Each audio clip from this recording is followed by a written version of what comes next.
امشب دیوونه تر از همیشم، تو میری یا عکسات میمونه پیشم. دستم بذار هر کسی دوست داره بیاد تو زندگی. من که عاشق نمیشم، من که هر کاری واسد کردم. چرا نیومد به چشت من از سرت؟ من که دنیامو دادم میدم، اشکامم به عشقت. خطای رو دستم، کل دنیا کمر به مرگ من بستم.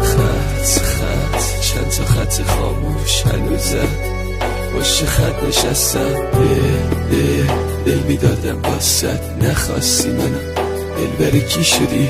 پیرم کردی، پیر چشات ما نظری من بودی، نزرلق شدی. دوباره عشق و دوباره بغض و دوباره تیغ و دوباره درد، دوباره کاغذ و این قلم و دوباره دستای پردرد، دوباره این دل پرغصه، دوباره زخمای کهنم، دوباره خونبازیام و رد دادنم و برسای سردرد، دوباره خستگیام و تنهاییای من توی اوج بی کسی. حتی برگشتنتم دیگه نمیخوام، عشق کس نمیده عشق من به هیچ کسی رونده نشه. به فتحه ای که گفتم زنبه خونده نشه.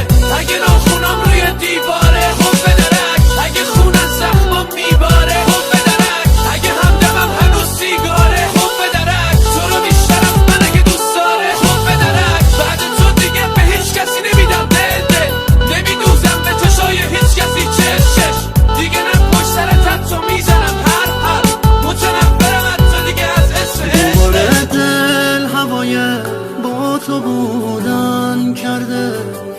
نگو این دل دوریه، عشق تو باور کرده.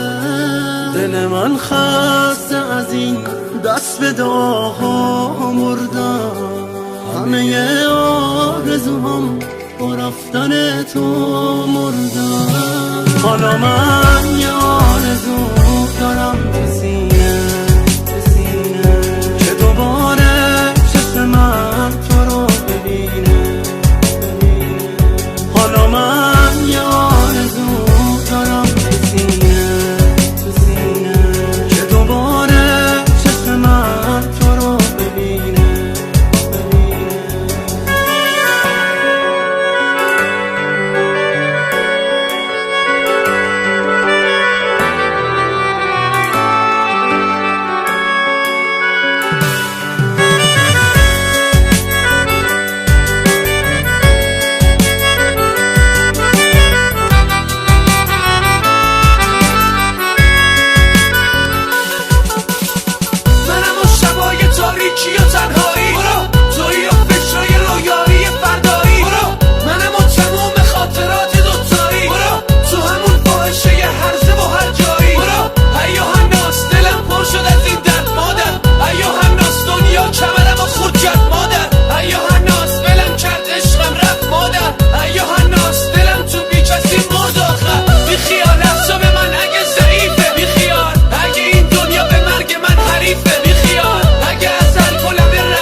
حالا من